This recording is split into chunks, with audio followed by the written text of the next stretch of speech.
What's up, everybody? Isaac here with Civil Engineering Academy, coming at you with another fun podcast episode. Thanks for being here. If you haven't liked our channel, definitely do that. Feel free to leave comments as well. Anywhere you're listening to this, we really do appreciate it. And then if you are listening to this podcast on Apple Podcasts or wherever you can leave a review, please do so. We would really appreciate it. So today I actually bring a wonderful guest on. He's a biomedical engineer. I know that's outside of our civil engineering realm, but really doesn't matter because he is a leader and he teaches plenty of stuff about soft skills and development. He is an auditor and he has transitioned into being a mentor and giving presentations on a bunch of life skills. He's written a book that's really wonderful. It's called Life's Nonconformities, and his name is Salman Raza, and he is an awesome guest. So you can go check him out at salmanraza.net. That's SALMANRAZA.net. And in his book, he talks about personality traits, how to deal with egos, what powerful vulnerability means, cultural awareness, and a ton of other topics. So in today's episode, we do dive into those topics today a little bit. We also talk about more about his background and his book, but I think these are all things that you're really going to enjoy. I know I enjoyed as I talked with him about all this stuff. So anyway, I hope you enjoy the episode. Before we get to it though, I just want to make a awesome announcement. And that is, I have started to create something. If you are an engineer and want to create something on the side of your own career, we started a website called latenightentrepreneur.com. I've created a course called Engineer to Entrepreneur, teaching engineers how to go from being an engineer to being an entrepreneur online and creating a course-based business that's going to help you grow as I have on the side of my own career. So go check it out. It's going to be at latenightentrepreneur.com. Go sign up and you can be one of the first adopters of the course as we release that. So with that, and without, dragging this out too long, let's get to our interview with Salman. You're really going to enjoy it. All right. Welcome to the Civil Engineering Academy podcast. Salman, how are you? Doing well. Thank you, Isaac. Yeah, I'm so glad that you joined us today and excited to kind of share your wisdom and knowledge. It sounds like you've got a lot of experience doing a lot of fun things. So before we dive into the podcast, I have a very small biography about yourself, but I would love for you to try to describe a little bit about your background and what you do today. Well, thank you. I'm a biomedical engineer by qualification. I've done my bachelor's and master's in biomedical engineering. And then that led me to medical device design and development, and then eventually medical device regulatory audits. So I've done medical device regulatory audits for a number of years. And then a couple of years ago, I switched things again and I became consultant. Now I help small startups and medium to big size companies in strategy, infrastructure, and soft skills. Soft skills is one of my favorite area now. So I spend a lot of time teaching people and managers and leaders how to communicate and interact in professional settings. So I run a consultancy called Razalution Bureau, and I'm part of International Cultural Institute called Hofstede Insight. So I deliver awareness courses of intercultural communication. That's what I do, and I'm happy to share with your audience experience and things that I have. And I got to mention one of the most important thing. My first book just published a couple of days ago. So it's Life's Conformities, and in the book we are talking about all the good stuff, how to interact with people, telling my mistakes and my stories. So hopefully we'll get to talk a bit more about that. Yeah, that's great. I'm curious. So you got a degree in biomedical engineering. You probably had a pretty decent career going on. What where was that transition into, I want to, be kind of this coach and help people with these things that you've noticed that people need help with, like soft skills and other areas. What was the mindset there? How did that transition happen? It's an interesting story, and I find it very. Uh, it was I switched job a few years ago, and now I'm taking you back about 10 years ago. So Hmm. I was doing an audit, and I was fine, have a young family, paying mortgage, all that sort of thing. I switched a job, so I switched same job, but from one company to another, and even though it was exactly the same job, but for a different company, and the company culture was different, and the expectations were quite different. And I got really stressed in this new Hmm. workplace. And as it happens, coincidentally, as universe transpired, I started reading a book by Christensen.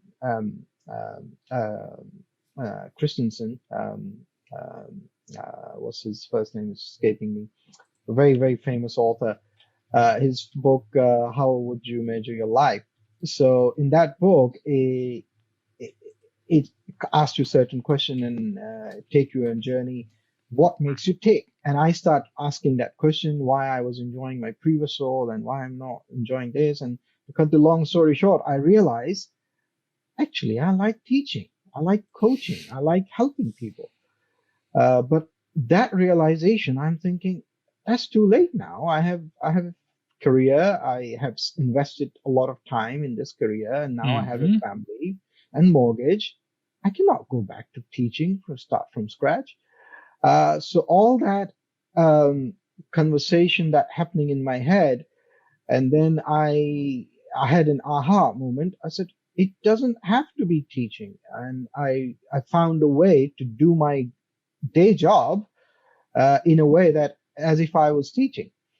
Hmm. So even though I was an auditing medical device company, so I went in doing exactly the same job, but I switched the way I did it. So instead of asking direct questions, where is this document and what is how you have done it, um, I started using boards and start explaining what the regulations is expecting from the manufacturer. So, okay, this is the regulations. A Hmm. lot of times, in my experience, people didn't understand the regulations, and that creates frustration on the auditor's part, and communication gap exists. So, what I start doing, I said, okay, this is what the standard expectations are. This is what regulations are requiring. So I take my desire and urge to teach in a setting where I'm explaining what the requirements are and then asking them, show me where you have covered that. So in a nutshell, what I've done, my intrinsic need to teach and coach, I adjusted it within my profession, and it did me wonders. Not only to me, to my clients, and I became very popular auditor because people thought we are getting two in one because we're getting not only training, we're getting audits out, and it's very conducive interaction. So That's great. it switched, and then of course once I realized that's what ticks, then I gradually start taking interest into teaching and coaching and finding other soft skills. So that's the long That short story of my. that's an amazing story.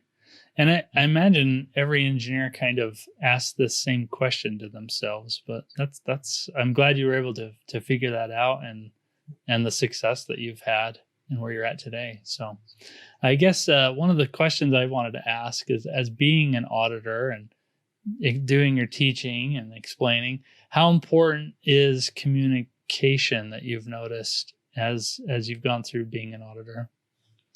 It is fundamentally paramount. The challenge, a lot of engineers, including myself, when we choose professions, it's a lot to do with our aptitude and how our mind is wired and how we think and how we come across. And because of that aptitude, um, we excel in this profession. So, in my experience, I have observed a lot of engineers, including myself, early days.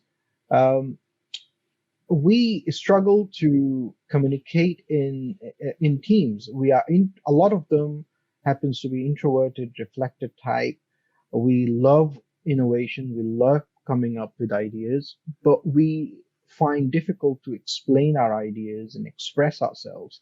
Hmm. So communication is very important. So once you understand your own strengths, it's not weakness. I tell my clients now, and I tell all my engineers, being an introvert and being a quiet person is not a weakness. It's a strength. Use it as a strength. Just Hmm. be aware of it.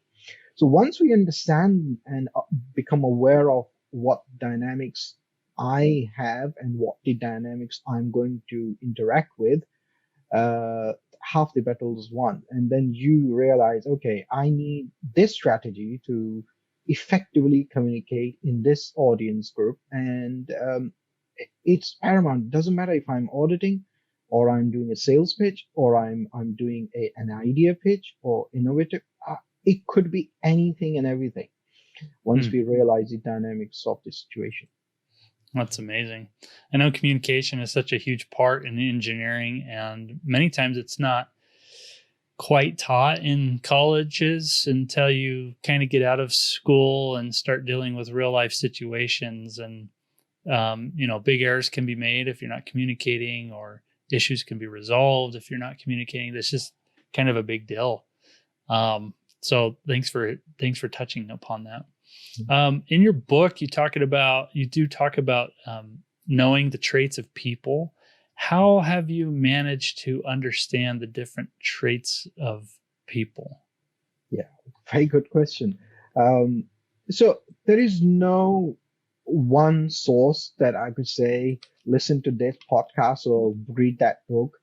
It's a journey, and everyone is different. Some people find it reading books will give you that awareness. So it's a journey. So the way I have found it, with my inquisitive mind, I learned about different tools that are readily available, whether it's Myers-Briggs or Kersey temperament.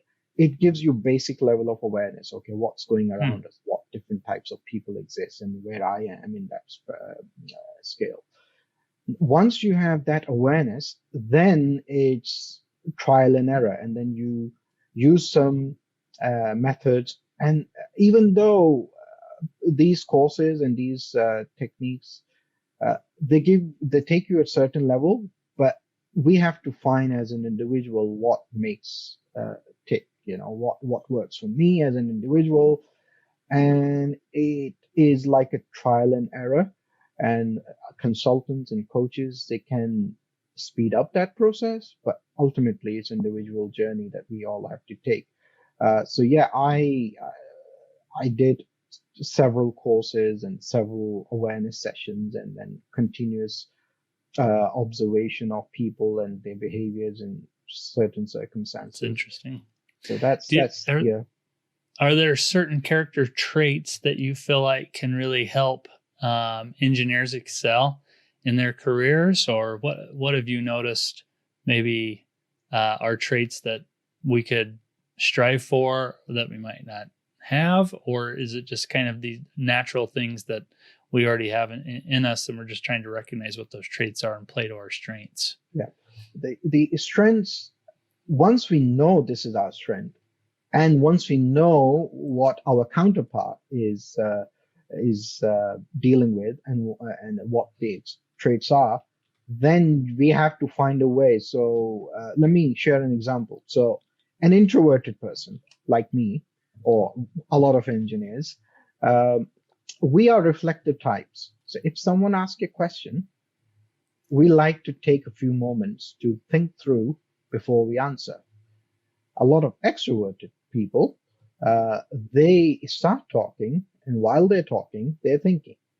So there is a Hmm. communication gap. And then what happens that if the introverted person is thinking through, that few seconds of silence is is killer for extroverted type person. So they try to interject by clarifying their questions, whereas the clarification wasn't needed. It was just a silence that was the need of the hour. So Hmm. I realized, okay, that is happens to me. A lot of people trying to help me in their mind, but they're actually interrupting my thought process. So the way you manage that aspect, the way I have managed it, I let them know that I'm now in thinking mode. So when I receive that information, I need some time to think. I start the conversation. Let me think. So just by the little gesture of let me think, now they know I'm thinking and I'll come back to you. That's one way of doing it. The other potential way of doing it, when I can, not always can be possible, I start thinking loudly so that they know what I'm thinking. So there I is love a that. there is a tactic and strategy that I found myself effectively working for me because now I haven't changed my trait. I'm dealing with my trait and strength, but with an extroverted type person, I have tried to address their need of knowing what's happening. So that's one example. There can be several others that we use in effective communication. Okay. No, I love that. Just letting people know that, hey, give me a second to think about this gives them, some clarity on knowing that you're going to take a little bit of time to think about what's going on. And yeah, I agree that most civil engineers or engineers in general probably feel like they're more introverted than extroverted. So I think that's a really great tip. Hmm. Um, you mentioned working with a lot of workplaces, a lot of different businesses and schools and things of this nature. Are there soft skills or character traits that you feel or that you see repeatedly that are lacking in a workplace? Absolutely, there is a big gap wherever you go. When I see, and a lot of times, what we negatively call it work politics, it happens because of a lack of awareness of aptitudes and communication. So if I'm working in an R&D or engineering, we have a certain way of thinking and certain way of putting things through. Conversely, if you are in marketing and sales and HR, they are very, very expressive environment. So what happens unknowingly, unnoticeably, people start going into the judging mode. They start judging people. This is right. This is wrong. They don't hang out with us. They don't do. All this Yes. is unnecessary because people fail to recognize that I work effectively if I'm left alone with my deadlines. I will come to you if I need anything. You don't need to come and hug me every single second. But at the same time, the others, they get energy from people. So they need that interaction. So awareness of these different traits and different skills and different uh, preferences makes us be mindful of individual need and then say, okay, this person is a very important part of my team. I will allow them to work with their style so that the team benefits and the work benefits from them. So there Hmm. is a lot of potential in that aspect. I want to throw out a scenario to you that I have seen personally in a workplace scenario and just kind of get your thoughts around it. But in places that I've been to, I've seen where the work environment hasn't been necessarily trending upward. It's been trending down, and managers feel like they're handcuffed on what they can do in terms of, let's say if it was just to hire more people because the work is just so much. And but the management above them, you're trying to, so you're an employee but you're trying to voice your opinion not only to your manager but maybe even a director above them to really let them know, the issues you see at the ground level, and whether that's like hire more bodies because we simply can't keep up with the work. It seems like in today's year, the big word is burnout. A lot of people, a lot of employees are feeling burnout, and whether that's COVID related or all of those things. What advice would you have when you feel like your communication, like you can't? Most employers don't feel like they can overleap a manager to go talk to a director about stuff. I don't know how do you create an environment where you can communicate the issues that you see, that you have. You would probably stay with the company if you could just communicate what the needs are a little bit better and actually have those needs be heard. Do you have any advice on those kind of scenarios? There are several layers to this question. So, and if I can briefly list the potential areas for improvement, and then there's one thing that we teach is organizational culture. So, as an organization, we need to decide, these managers, senior managers, and owners, what type of organization we want to create. Do we want goal-oriented or means-oriented? So there are several dimensions that we go through to assess the organization and where the organization wants to go. And that slightly different conversation, but you have to have the right vision very clearly defined, and the vision is clearly communicated, and then strategy is aligned with this, and then everyone knows what's going on, and then it becomes easier in terms of communication because we all trying to achieve the same thing, because it's so clear in terms of communication, and then the focus will shift on how rather than who. So once we know, and then when we focus is on how we are not achieving it, what is happening, then it becomes more scientific to assess.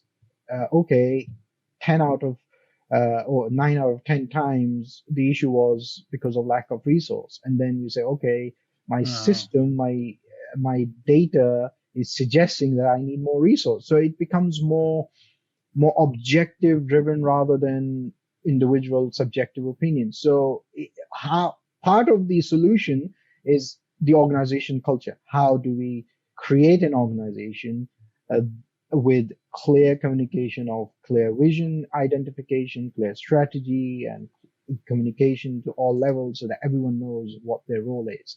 Now that's the organization level. Now at the personal level, I cannot change everything for my company. I can do to a certain extent, but I cannot change the world on my own. So in that scenario, in that context, we need to see as a person what my vision is, what my strategy is, and if I can influence that within my sphere of influence. If I have tried several ways and my organization is now becoming misaligned with my vision and my strategy and my progression, and my communication is not solving that, then perhaps it's the time to reassess where you want to be, whether your vision is well served staying at that organization, or whether I should start looking elsewhere. But there is no easy right answer that we can say, if you do this, it will solve the problem. But we need to see things from several angles: organization, cultural and personal management and communication, and then of course personal vision and personal strategy.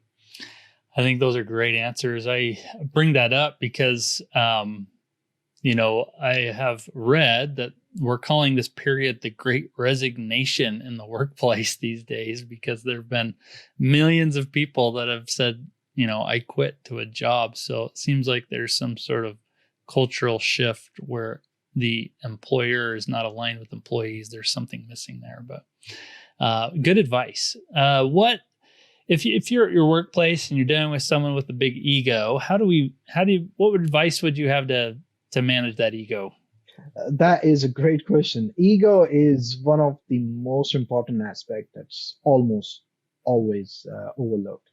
And in my book, we have captured it at great strength. Um, we have to understand the ego and the principles of ego. It's deep in our psychology. It gets triggered, and we need to identify those certain triggers. So once we understand my own personal triggers and my personal things, because that I can control, that once we know the dynamics of individual, my person, my personality, what what are my trigger buttons and trigger phrases or trigger situations, then I can manage how to um, handle a passive aggressor or someone who is very egoistic. Hmm. So emotion plays part, and someone says something that makes me feel really angry. Now sometimes my ego is triggered, and now I'm feeling all sorts of emotions. And when my emotions get triggered, a lot of time my rational mind stop working, and I just start feeling, start making decisions emotionally. Mm-hmm. So the important thing is to check the stock of your own personal emotions. What I'm feeling right now. If I'm feeling angry, what level of intensity anger is there?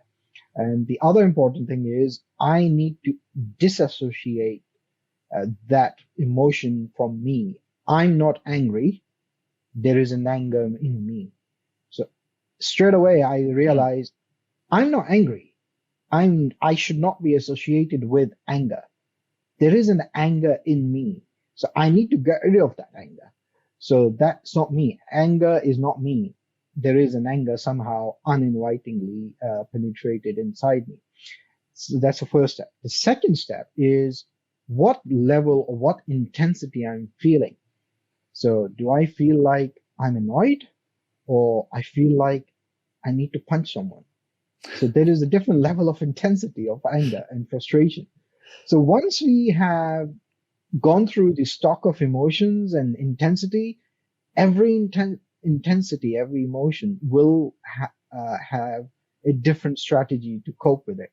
Sometimes for less, you just need to take a deep breath and walk away, change the topic.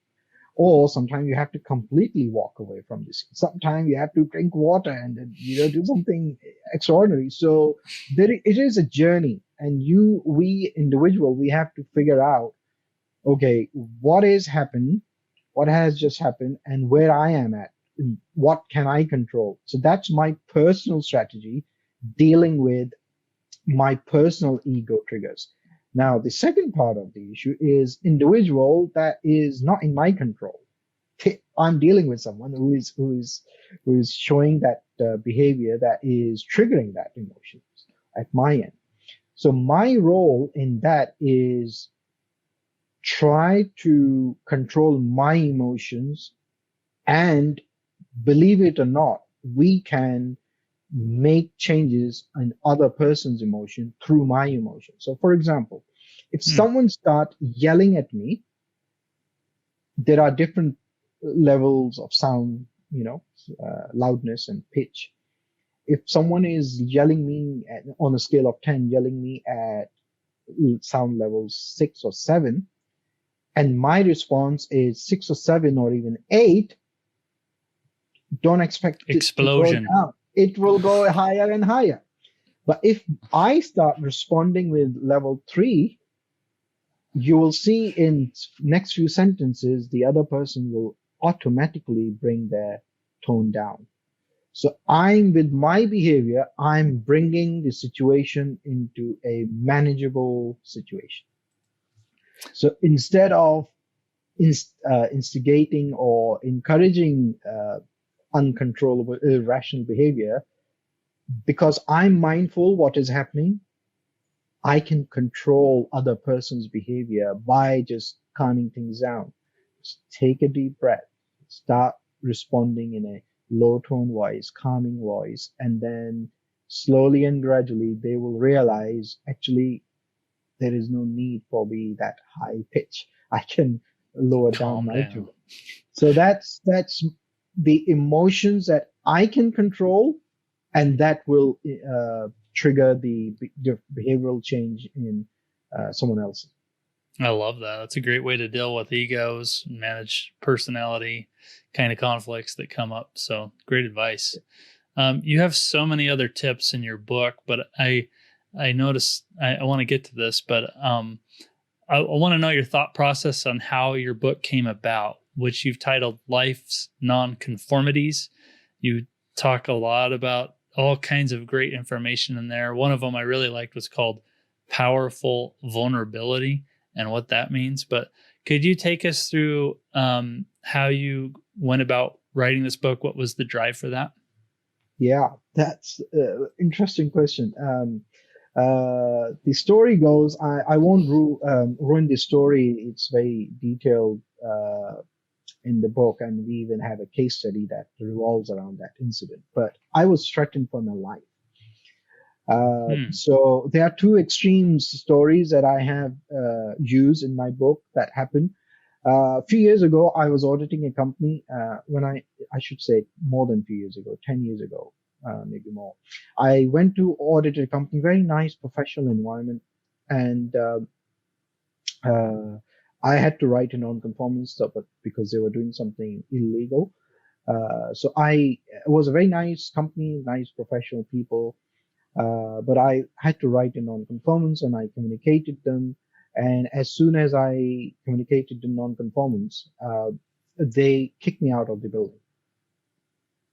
And they said, just leave the building now. So effectively, and that was the most embarrassing and insulting experience in my whole life. And I was literally shaking. I said, what did I do wrong? I was doing my job, and I did the right thing, and I had to do it. And funny enough, that I realized that even though technically I was right, but I did every single possible mistake from soft skills perspective and communication perspective, and I was at fault, even though technically speaking I was 200% right. However, so fast forward, 2016, I think it was. I'm at a situation where similar conformance, I found it. People, the individual, he was very, very aggressive person. He had access to firearm, and he threatened. I got threatened. I felt threatened that I will not go alive from this situation. And it was life changing. So in between those 10, 12 years, when I did my job correctly and they were perfectly nice professional people, but they felt they had to kick me out. And now I'm in total opposite situation where this gentleman is very aggressive and I am threatened. But in between, I have learned a lot of soft skills and a lot of techniques. So somehow I managed to use all those things. Wow. And somehow I came out alive without compromising my job.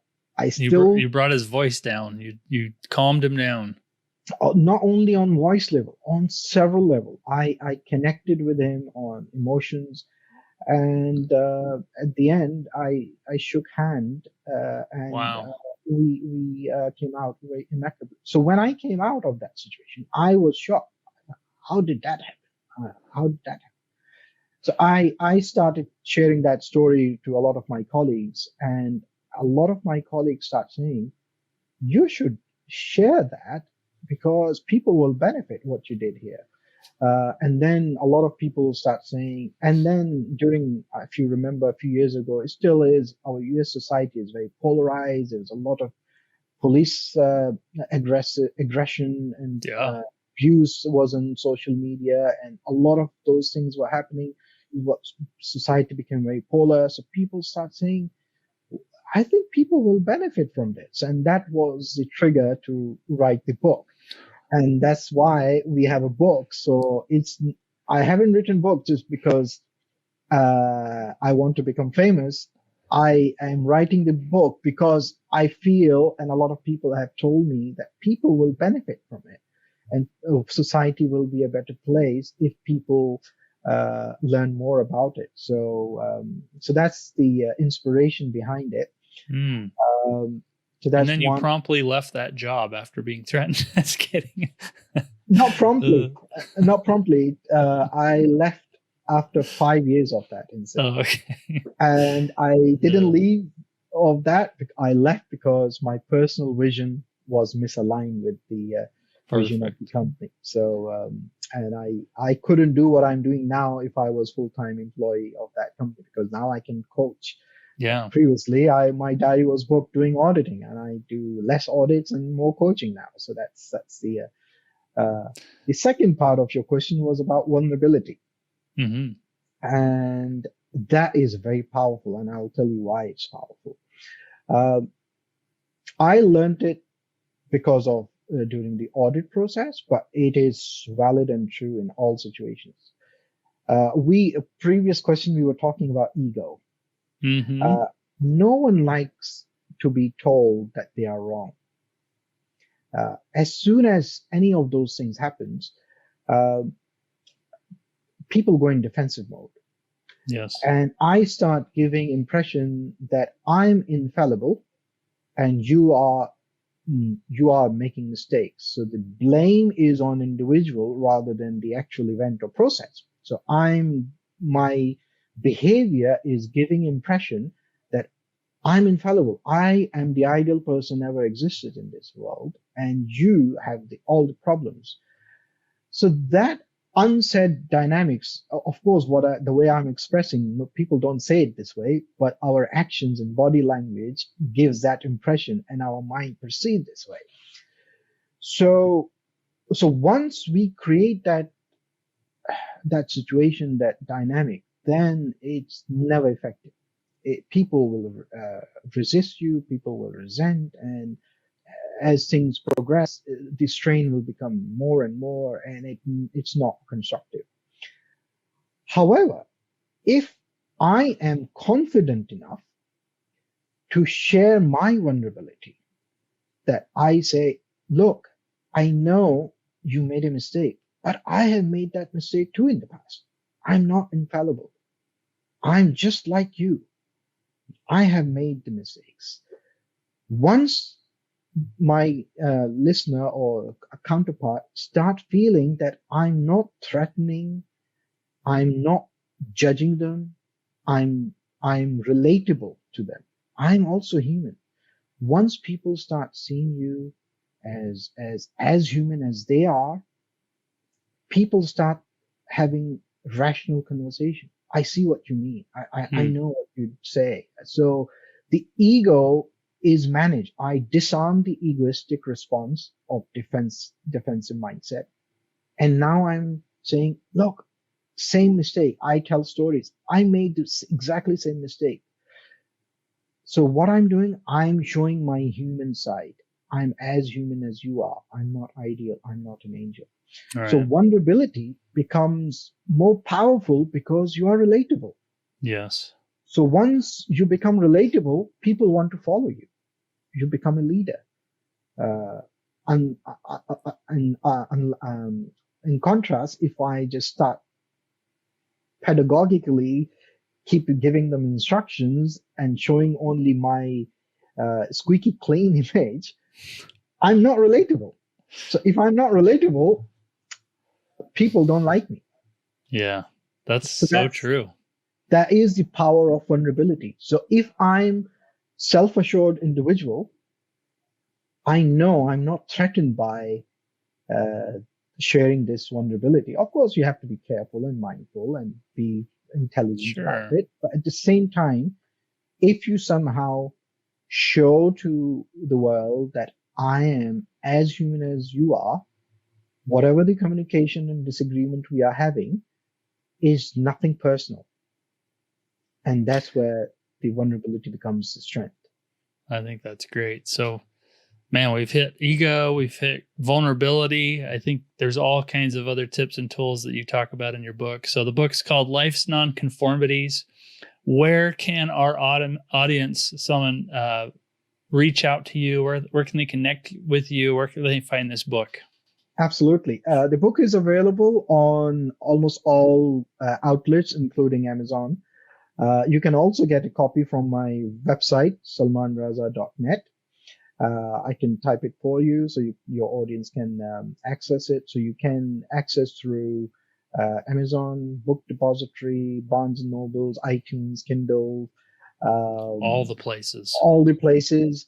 Hopefully, all other bookstores like uh, all the Book a Million or whatever the local bookshop. And That's where you can find me on LinkedIn, and my website probably will be the best place to get a hold of me. Okay. Well, go connect with Salman Raza. That's SalmanRaza.net, right? Did I get that Correct. right? Okay. That's right. So go check out his site. Go get his book. It's a really good, a lot of good information. And I think what you've presented with us, with our audience, Civil Engineering Academy, has been very valuable. It's definitely given me some insight and some things to think about. So, Raza, thanks for jumping onto the podcast with me. Appreciate it. And yeah, well, I guess we'll see you in the next one. Thank you very much. All right. See you, Salman. Thank you.